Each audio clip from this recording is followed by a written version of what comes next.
At this is the Torah portion was Exodus 21 through 24, really, and I was looking at the commandments and some of these things, how they're supposed to make a difference.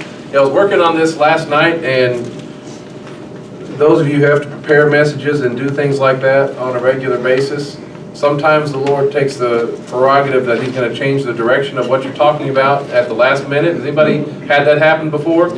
Yeah. Usually that means it's going to be better. So I'm not guaranteeing that, but hopefully that's what it is. But we're in Exodus 21.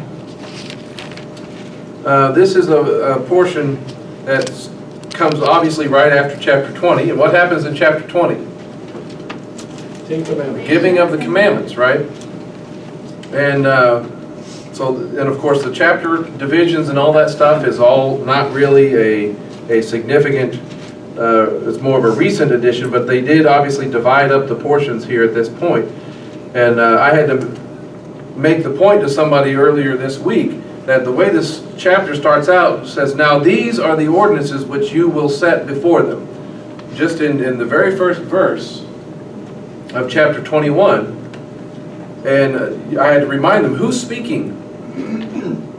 Isn't it the Lord is still talking? He's the one that's still presenting this stuff. And who is it? These are the ordinances which you will set before them. So who is doing the you? Who's the you that's doing the setting? Moses. Moses is the one they're coming through Moses, and he is distributing them out to the people. And I had to remind that person that I was speaking to, because they said, we'll come up with this a little bit later, but there's abortion has been in the news a lot this past week with New York and Virginia, those types of things. And somebody had asked, is there a verse that relates to that? And of course that comes up in this passage about, let's see, verse 22, if a men fight and they hit a pregnant woman and there's injury.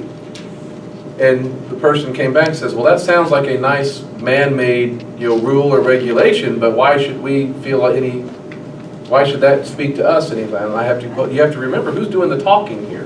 Who's giving the judgments here? Who's giving the revealing here? It's not just stuff Moses is making up. He's getting this from the Lord.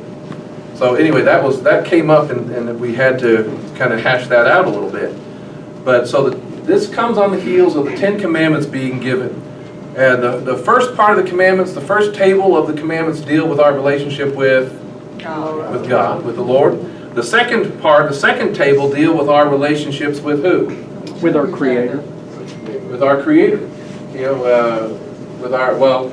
First table with God, the second with other people. But here's the thing: is what good are the commandments if they remain abstract? If they remain just kind of out there and nothing tangible about them? What good are they if they don't directly apply to our lives, and not just here when we talk about them, and not just during a service? How are they tangible? How do they make a difference in our life? And chapter 21 starts that, gives practical examples of the man-to-man, the tangible moments of daily life where these commandments are played out. A lot of times it makes me think of when Jethro came and visited Moses. What was the complaint? What was the thing that he wanted to correct Moses on? That Moses was sitting, and what was happening? All the people were coming to him with all of their disputes and all of their problems and all of their arguments, and Moses was the only one that was giving the rulings or the judgments. He would go and inquire of the Lord, and he would come back. And this strikes me as this is a lot of those kind of decisions that he had to deal with, that he heard from the Lord in dealing with these disputes. So he is spelling out these tangible moments of our relationship of man to man, these judgments, these rulings, these courtroom kind of decisions. He spells out the how to apply the first table, the first table commandments when we're dealing with our relationship with God. A little bit later in chapter 23 and such, he spells that out in things like the tabernacle, or the utensils, the sacrifices, the offerings. What does that show us? Tangibly, this is the way we express our love, isn't it, to Him? Our worship, our exalting Him, how to worship Him. So this second table faithfulness, these practical lessons of loving your neighbor, seem to be characterized by two phrases that are in this portion. The first one is in chapter 22, verse 20. So much of this come with this little tag similar to this, where it says, "For you were outsiders in the land of Egypt." Right? You were slaves in Egypt. Right? That seems to be one of the themes that he wants to remind the people of in all of this. You were outsiders. You were slaves. Okay? The other one comes just 10 verses later.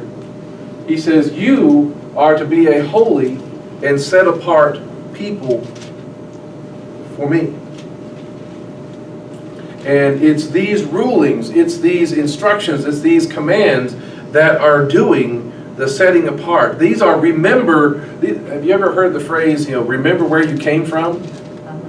That's what these kind of things are to be for them. This is remember where you came from kind of things. Remember what your life was like before the Father interceded and before He redeemed you.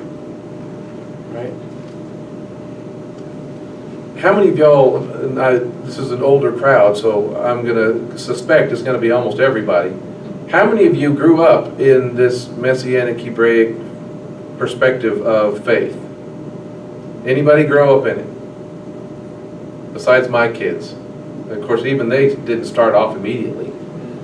So how many of you had a moment, or you can remember those times where God interceded and changed your direction in life?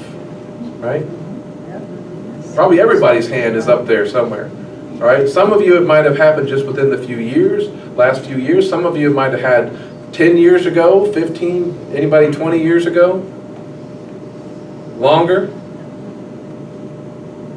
See, some in traditional church and things on Mother's Day and Father's Day, they always say, "Who's the oldest one here?" Y'all seen that? We need to do that kind of thing for this kind of perspective. Who's been in the Messianic Hebraic perspective for the longest time? It's like you get some sort of award or something.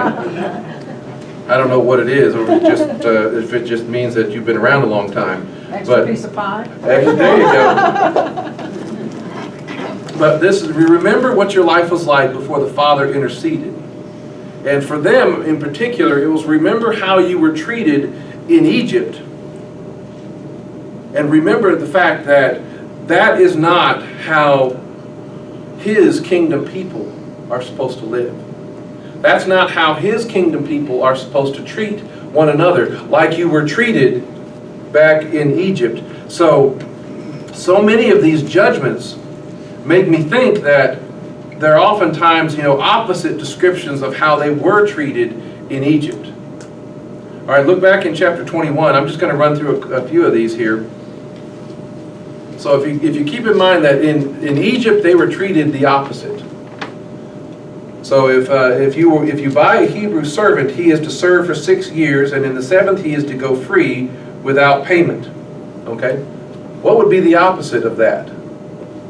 If you were made a slave in Egypt, what option do you have? You're never going to go free. Freedom is not even a potential for you as a slave in Egypt. So you are not supposed to be permanently a slave, but you'll have a timely option for freedom. There's several other ones that are all throughout this thing. It talks about women having protection. If a man sells his daughter to be a maidservant, she's not to go free as the male servants do. And you think, well, that kind of stinks on her part. But one of the things that is a protection for is you don't know how the next person is going to have the same kind of rules protecting her that you have. It talks about you're not supposed to sell her to a foreign people. You're not supposed to, she's supposed to be protected. If you make these arrangements for marriage and you would decide not to go through with it, you still have to treat her with respect. You still have to treat her with dignity. You still have to provide for her as you agreed. All right, so there are all sorts of protections. What does that tell you about what happened in Egypt? Did the women have those kind of protections? Not likely. They could cast them off. They could throw them out whenever they wanted to. There's even the option here, where is it? She has to have the treatment rights of the daughter. She also has to have the privilege or the opportunity to be redeemed. That is in verse 8. All right, so your women are supposed to have some protections. You read in this section that masters have to be held account. They're accountable if they cause injury to you. And then there's that passage that we were talking about. Your children will be protected even in the womb. Right, again, which is one of those things. If two men are fighting and they strike a pregnant woman, and there's some translations will say cause to miscarry. And I don't really like that translation because that makes a statement about the status of the child. The literal in there causes the baby to come out or to be born prematurely or early. That's not saying a statement of whether it's living or dead. And it goes on to say if there's no further injury to who? To the woman or to the child. And if it's injury to either one, or either, there's already provision in there, but if there is injury, especially to the child, guess what? The person who does it is still held accountable. All right, so that has protection even for, and are we struggling with that as a nation today? Yes. Oh my goodness, are we struggling with this? And it's the further and further we get away from the things that define us as the people of God, then the more likely we're going to be willing to adopt that kind of stuff. And that's dangerous. Because if we can cast off our children for the matter of convenience, then what's the flip side of that? When you get old and you become a burden to your family, guess what? It's the same argument, we can get rid of you too. Right? That's a dangerous place to be as a people. So your children are protected. You know, what happens if an animal inflicts damage? The animal will die. If it's an animal that has done this a lot and keeps getting out and it's the owner of the animal is just not responsible with it, guess what happens? He does too. He'll die. Right? So there's a lot of things in there. What does that tell you about how things were in Egypt? I forgot to ask that on the last one. What if an Egyptian's animal injures or kills a Hebrew? Do you think there'd be any No consequence. consequence? Yeah, none. If men are fighting and they hit a Hebrew woman, causes her to go into delivery, and it injures her or injures the baby, what do you think would happen in Egypt? It's just one of those Hebrew babies, right? If someone steals from you, what happens? And they're caught. You know, if somebody steals your ox, what happens after that? And they get caught with it. They have to repay, right?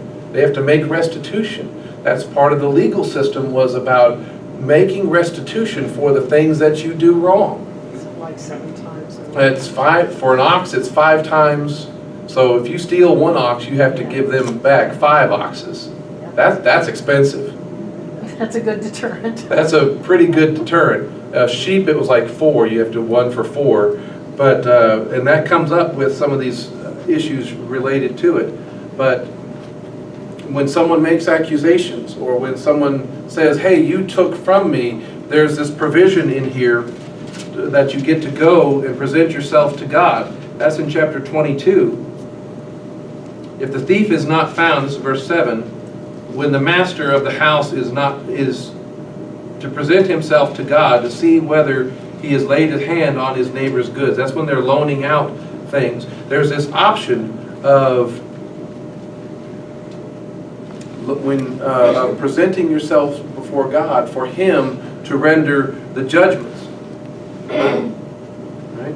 There's the things about speaking the truth to and about each other.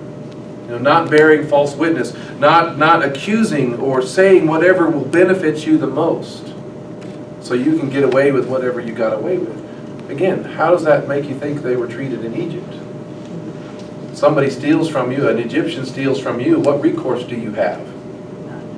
They take it from you, they get caught. Are you going to be compensated in any way? Not likely. They're Egyptian.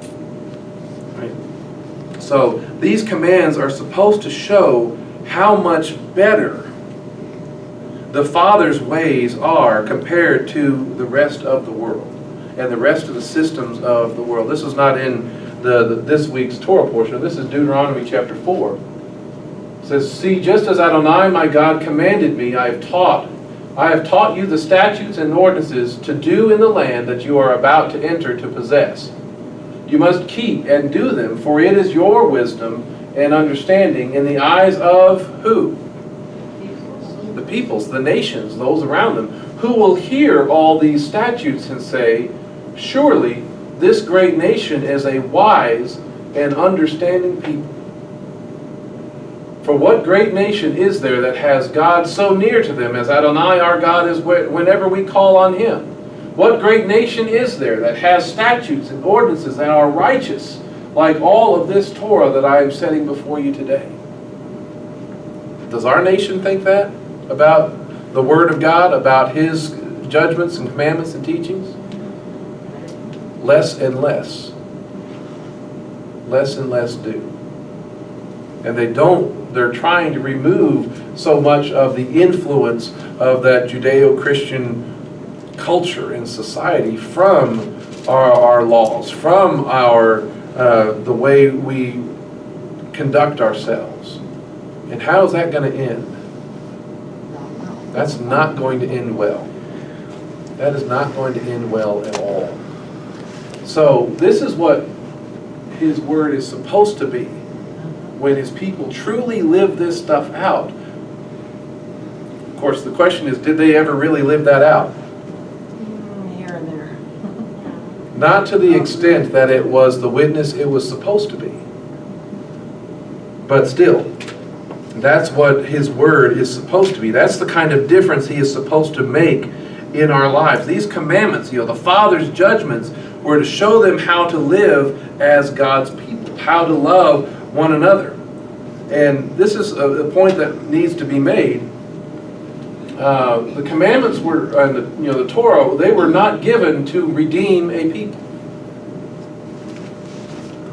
That's an important thing. The commands, they were not given. They weren't necessarily given to convert people, because as Paul talked about it in Romans chapter 3, is anyone going to be saved? Is anyone going to be justified before God by obeying the Torah? Oh, wait a minute. It says the commandments Torah were not given to redeem people. They were given to a redeemed people. Not given to redeem a people. Oh, not given to redeem. Yeah. Yeah. I misread. My syntax Sorry might about be a little bit off there, but that's an important point. Because I was making this point to a pastor friend of mine this week. It's not salvation. Rather, the commandments were given. The Torah was given to an already redeemed people. If you think about it, the order, if the commandments or the Torah were supposed to redeem us, then while they were slaves in Egypt, God would come and say, here are my 10 commandments, here's my judgments and my rulings, and when you get that stuff right, then I'll save you. Now, would they ever get out of Egypt if that were the case? No. There would be no need for Yeshua to come. Well, you're right. I'm talking more immediate. But so if they were given first, and they had to figure that stuff out first, then get redeemed, they would have never left. So rather, He redeems, He saves them, He brings them to Mount Sinai, and that's when He gives it. Because this is how the redeemed people are supposed to live. This is how they are supposed to govern themselves. So this is the Torah. The commandments were given to a people that have already been redeemed. And so the Torah is essentially, rather than you have to understand this and live this to be saved, the Torah and commandments are his discipleship program to those who already have been. To those who have been redeemed. That's what they are supposed to be. That's why we as believers in Yeshua, we need to, even the larger body of Messiah, the body of Christ, need to rethink our relationship to these commands, don't we? All of y'all have probably come to some decision on what's our relationship to the Torah? What's our relationship to all these things? How do we live this out? What parts of it apply to us? Traditional theology says, well, don't really need to worry about it. That's not really your concern. See, it's not just about our past and where we were as far as coming to Messiah, coming to a faith relationship, but it's also about our future. It's also about where he is taking us, what he is making us into as citizens of his kingdom. Right? Because a kingdom, this is a debate we're also having in our country these days. Are we a nation of laws or not? Right? Don't you hear that discussion going on from time to time? I hear an assumption that we're not. Well, some people almost seem to want more of an anarchy kind of situation where we don't really have a governing authority over us. But a kingdom has laws, and citizens of that kingdom keep and live by them. And if we are truly his disciples, adopted into his family as citizens of the kingdom, as Ephesians makes the point, as we read about at the end of the service, then we live by his judgments. Because that's where he is taking us. That's what he is molding and shaping us and making us into. That's what sets us apart from the other nations around us. He's taking us to a day when he rules on the throne from Jerusalem. And Isaiah talks about, the Torah goes forth from Zion, which he enforces with, y'all do whatever you want. Is that how he enforces his rule from Jerusalem? How does Revelation describe it? A rod of iron or an iron scepter, right? Does that sound soft and cuddly? Or it sounds a little, it's going to require some enforcement. And he, as the king, is the one who has the authority to do so. See, when I was growing up, they said do away with the Old Testament. There's nothing that Christ died on the cross, and we don't have to worry about the Old Testament. Well, I think that may be one reason why America's in the shape it's in today, because we did not pay any attention to the statute. This statute. So many of the things in his commandments, in his Torah, were foundational concepts even in the founding of the country. And so, we have distanced ourselves more and more away from that, and that is really the evidence of the decline of who we are as a people. Do you think that in the millennium, when he is ruling with the rod of iron, that you have to have these rules and these regulations to guide us into the perfection? Yeah. And we will have, as part of the promise of the new covenant and such, is that those things will be written here. Yes. It will be who we want to be, who we are made to truly be. But it's not just about where we've been, and it's not just about someday off in the future. It's supposed to be making a difference in who we are as a people now, and changing who we are now to have a practical impact. That's what so much of these commands in 21, 22, and 23 are all about. How do we relate with each other when there are disagreements and disputes and problems? Because I don't know about you, but I don't get along with everybody. Do you? I'm not seeing too many people that volunteer to say, yeah, I get along with everybody. No. Right? Yes, Diana. So you're saying this was the concept, that the commandments don't even make bad people good, they just hold them accountable, so the other nations will see justice. Yes, I mean, as we have those disputes, as we have those problems, these are the means and the mechanisms by which that justice prevails in and among the people. As we dispute in this, and that Peter passage that we read earlier, these are those reminders of our relationship with Messiah. Do any of things in here conflict with what's in chapter 21, 22, and 23 in this week's portion? Are any of these opposed to the kind of people we're supposed to be? Harmonious, sympathetic, brotherly, tender-hearted, humble-minded. There's no conflict with any of that. Do not repay evil for evil or insult for insult, but give a blessing instead. For it is this reason you were called, so that you might inherit a blessing. For the one who loves life, wanting to see good days, must keep even his tongue from evil and his lips from speaking deceit. Nothing in there is a conflict. He must turn away from evil and do good. He must seek shalom and pursue it.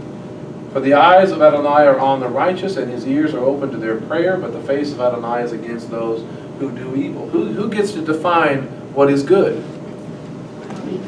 He does.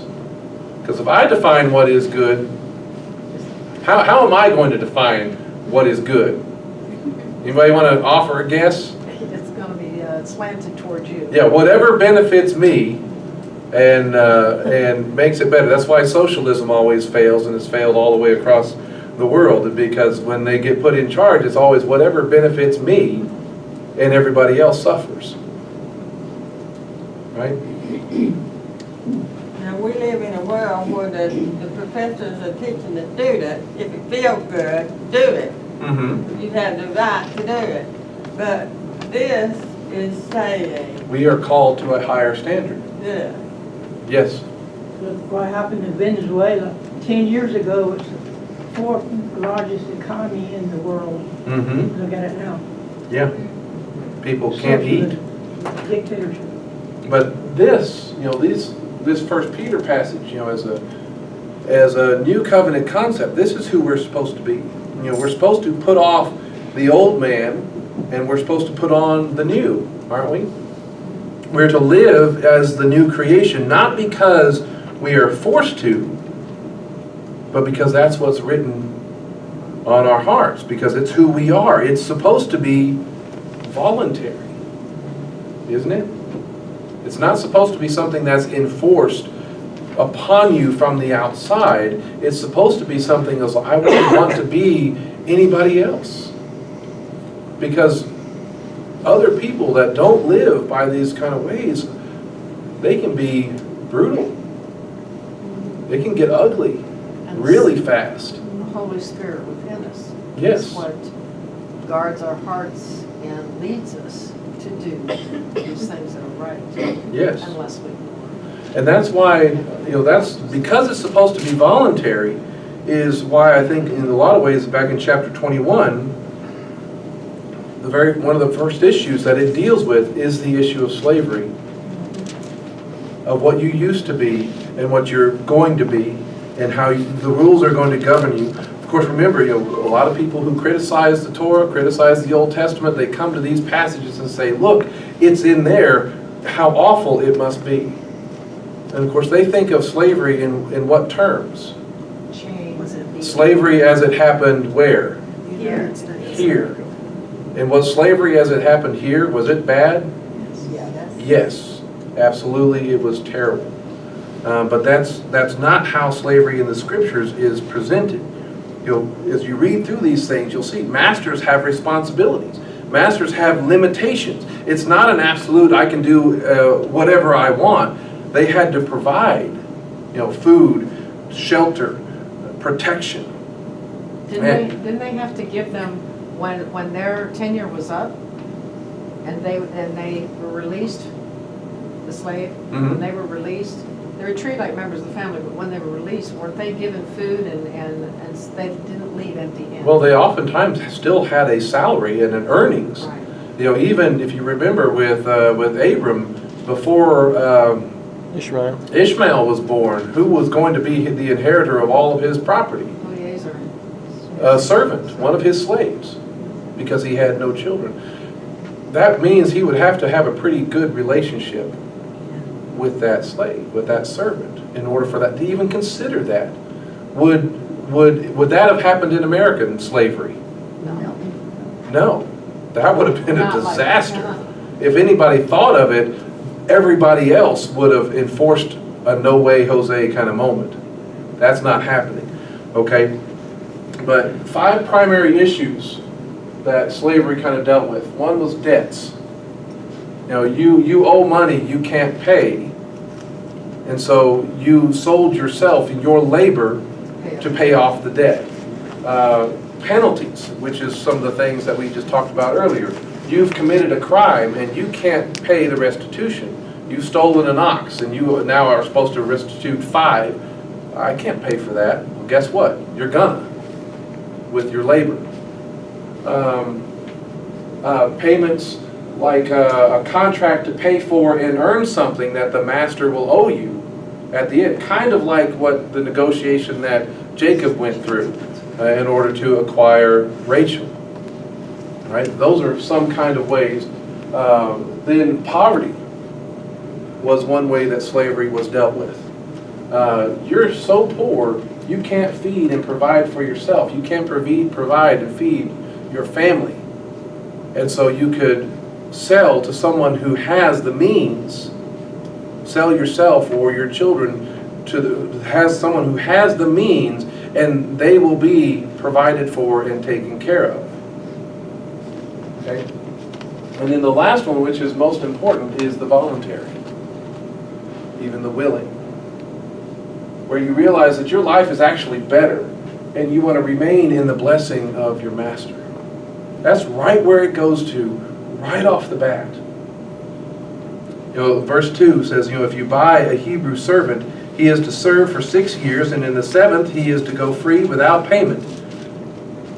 In other words, he doesn't going to have to owe you more.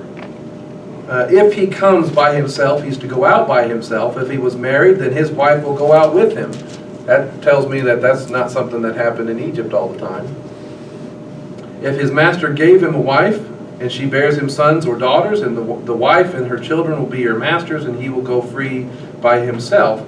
But if the servant plainly states, I love my master, my wife and my children, and I will not go out free. You know, the slave realizes this.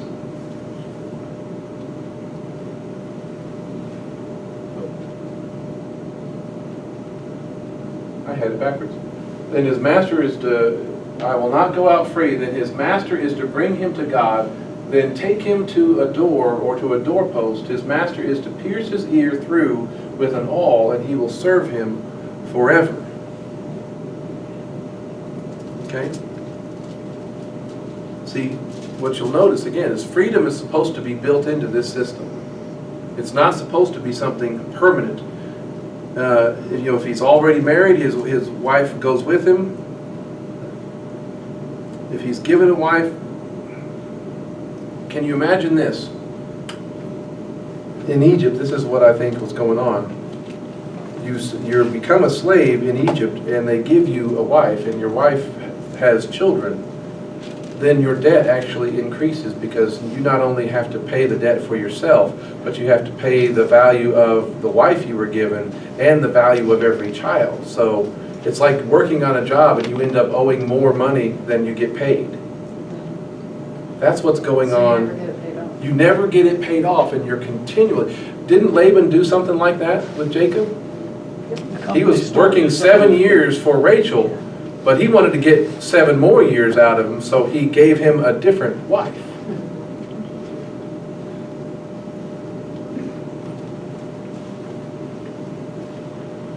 So in Egypt, if they do let you go, maybe you lose everything.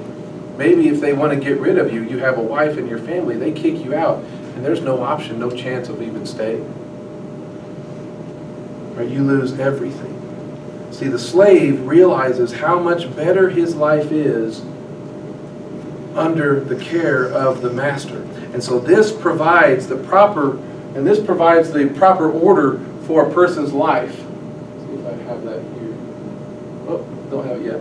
So here's the proper order for a person's life. If the servant plainly states what? Where does our love supposed to start? I love my master. He says that before he says, I love my wife. And then my children. That's the proper order for any family, isn't it? I love my master. I love my wife. I love my kids. That's the proper order for all of it. His master, then his wife, then his kids. Then our master brings him to God, brings us to God. And who brings us to God? Yeshua does. Brings him to the door or to the doorpost, which that word doorpost, y'all know what that one is? This one here? In Hebrew, that word is mezuzah. Just so you know. Which has what on it? When you see the mezuzahs in today's culture, or in the Jewish culture over the years, what is on the mezuzah? Well, what's in it is Deuteronomy 6, but what's on the outside of it is the Shin or Shaddai, That's what it stands for. the name of God, right? The guardian of the doors of Israel. You're supposed to take him there and pierce him. Embed him, his flesh and blood, into the wood with his ear. And what's the significance of the ear? Hearing. The organ of our body with which we can shema the commands of our master. Interesting, because that's where they anointed the priest, the high priest. They would do the right ear, among a couple other places. But so that word, Eved, slave or bondservant, and this was looking at these words. You break down you look at each letter what it means. Represents an eye or to see and experience. A beit that represents a house or household or family. The dalet represents the door or pathway or to enter. So if you were to kind of put those concepts together, how would you kind of make that, what sentence or what would you use to describe that word? He who sees a family and enters it? Well, you see the family and enter it? Yeah, okay. If you want to see or experience the house, and whose house? The house of your master, right? Then you have to go and enter through the door, right? To see and experience God's house, you've got to go to the door. And who is the door? Yeshua. I am the door. All right? And there's so much that's built into all of this, but this is someone who has chosen voluntarily to have that status of a slave, a servant, because they realize their life is better living under the care of the master. In the New Testament, it's the word doulos. It's one who is subservient to and entirely at the disposal of his master or a slave. Now, does that carry with it some of the same, does that have the same connotation to it as some of the other ones? Because it has a little bit more of the Western mindset has a more of, you're my slave, I can do what I want to with you.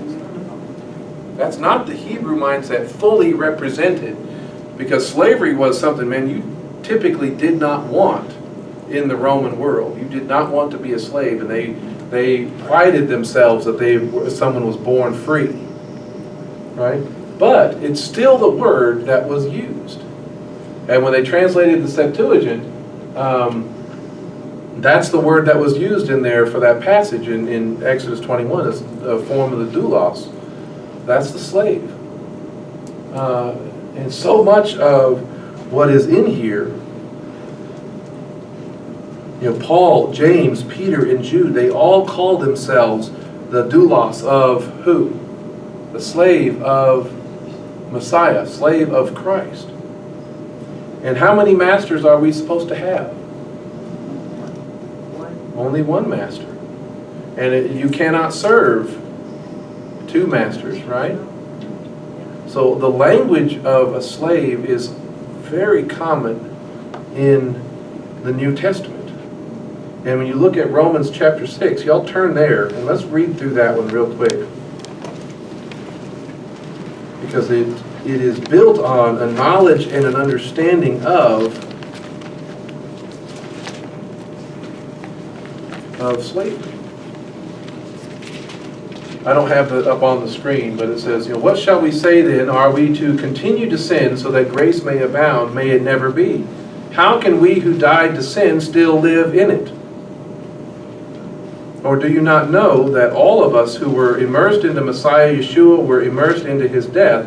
Therefore we were buried together with him through immersion into death, in order that just as Messiah was raised from the dead by the glory of the Father, so we too might walk in newness of life. That's language that I grew up hearing all the time. For if we have become joined together in the likeness of his death, certainly we also will be joined together in his resurrection, knowing our old man was crucified with him, so that the sinful body might be done away with, so we no longer serve or are slaves to sin. For he who has died is set free from what? From sin. Now, if we have died with Messiah, we believe that we shall also live with him. We know that Messiah, having been raised from the dead, no longer dies. Death no longer is a master over him. For the death he died to sin once for all, but the life he lives to God. So also continually count yourselves both dead to sin and alive to God in Messiah Yeshua. Therefore, do not let sin rule in your mortal body so that you obey its desires, and do not keep yielding your body parts to sin as tools of wickedness, but yield voluntarily yourselves to God as those alive from the dead, and your body parts as tools of righteousness to God. For sin shall not be master over you, for you are not under law, under that Torah, but under grace. You're not under that kind of system of the world. What then, shall we sin because we are not under law but under grace? What's his answer? If you think that, you're not understanding him. You're not getting it. May it never be. Do you not know that whatever you yield yourselves as slaves for obedience, you are slaves to what you obey, whether to sin, resulting in death, or to obedience, resulting in righteousness? Can you be, are we supposed to be, well, what defines what sin is? The scriptures do, the Torah does, doesn't it? There is the curses for disobedience, there is blessing for obedience. Right? But thanks be to God that though you were slaves of sin, you were wholeheartedly obeyed the form of teaching under which you were placed, and after you were set free from sin, you became enslaved to righteousness. All this stuff, the commandments in 21 and all those passages were given to a redeemed people to define what righteousness is. That's the kind of life that we are supposed to live. He says, I speak in human terms because of the weakness of your flesh. For just as you yielded your body parts as slaves to uncleanness and lawlessness, leading to more Torahlessness, so now yield your body parts as slaves to righteousness, resulting in what? Holiness. So then, what outcome did you have of that which you are now ashamed of? For the end of those things is death. But now, having been set free from sin, and having become enslaved to who? To Messiah, to God, you have your fruit resulting in holiness, and the outcome is eternal life. For sin's payment, the wages of sin is death, but God's gracious gift is eternal life in Messiah Yeshua, our Lord. See, this is a passage that in Exodus 21, these Torah portions that define our relationships, should be the mark of everyone who claims to be a follower of Messiah. We should be ones who are willing to say, well, we should always examine ourselves and say, do I really love my master? Do you love your master? If you've been set free from sin, you become a slave of God. Do you love him? That's an important question. Are you willing to go to the door? Because the amazing thing about that whole process is, was it you who were pierced on that door? Or was it him? His flesh was nailed into the wood on our behalf in order to set us free. Are we willing to let his commands change the way that we live, to change the way that we treat others? And are we willing to have no other master? So much of all of this is trying to establish is who makes the decisions as far as how you are supposed to live. If you live by your own rule, you're not going to be walking in the way of holiness, the way of righteousness. If you let his word lead and guide you, be that light unto your path, then you'll be walking in his ways and pleasing to your master. Does that make sense?